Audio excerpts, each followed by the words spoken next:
फतेहपुर नगर पालिका परिषद की 15 अप्रैल 2026 को हुई बोर्ड बैठक में सर्वसम्मति से पारित जनहित के प्रस्तावों पर अब तक अमल न होने से सभासदों में नाराजगी है। सभासदों ने अधिशासी अधिकारी को ज्ञापन सौंप कर 1 सप्ताह के भीतर सभी प्रस्तावों पर कार्यवाही की मांग की है। साथ ही सावन माह को देखते हुए शहर में विशेष साफ सफाई अभियान चलाने की भी मांग की गई। सभासदों ने चेतावनी दी है कि समय रहते कार्यवाही नहीं हुई तो नगर पालिका कार्यालय में लोकतांत्रिक तरीके से धरना प्रदर्शन किया जाएगा। सभासदों द्वारा दिए गए ज्ञापन में कहा गया है कि 15 अप्रैल 2026 की बोर्ड बैठक में जनता की मूलभूत सुविधाओं से जुड़े कई महत्वपूर्ण प्रस्ताव सर्वसम्मति से पारित किए गए थे, लेकिन महीनों बाद भी उन पर कोई प्रभावी कार्यवाही नहीं हुई।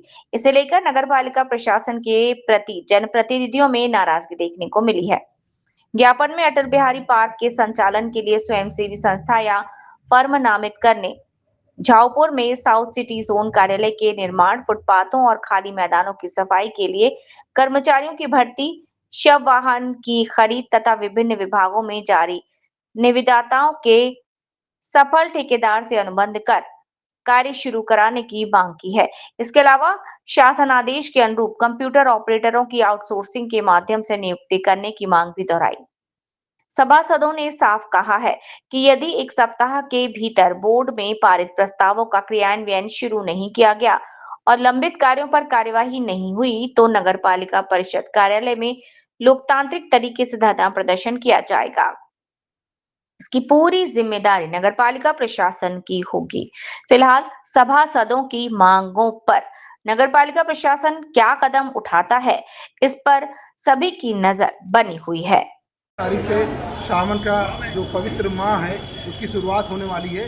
इस संबंध में हमने टेलीफोनिक वार्ता अध्यक्ष महोदय से भी, ईओ महोदय से भी हमने की थी, लेकिन अभी तक किसी प्रकार की कोई कार्रवाई नहीं की गई है। तो हम लोगों ने मांग की है कि 3 दिन के अंदर जो कि आपका ये जो भी मार्ग है जहाँ श्रद्धालु आते हैं उसकी साफ सफाई व्यवस्था। मुख्य मुद्दा हमारा था जो हम लोगों ने बोर्ड मीटिंग में कैंप कार्यालय जो साउथ सिटी जोन का था कि हमने पास किया था, लेकिन उसमें अभी तक कोई कार्य नहीं हुआ है। हम लोगों ने ज्ञापन देने के माध्यम से और व्यक्तिगत मौखिक के माध्यम से भी ईओ साहब से वार्ता की है कि जो सफाई कर्मचारी हैं वो मानक के अनुरूप दिए जाएं। किसी वार्ड में कर्मचारी ज़्यादा है, किसी वार्ड में कर्मचारी कम है। हमारे साउथ सिटी एरिया में गांव देहात जुड़े हुए हैं, लेकिन वहां पर कर्मचारियों की संख्या बहुत कम है। अभी क्या आश्वासन मिला है? अभी आश्वासन उन्होंने संबंधित विभागाध्यक्षों को बुला करके कार्रवाई करने के लिए कहा है, और ये अगर 1 सप्ताह के अंदर नहीं होता है तो हम लोग जो है नगर पालिका परिषद में यहाँ धरना देने के लिए बाध्य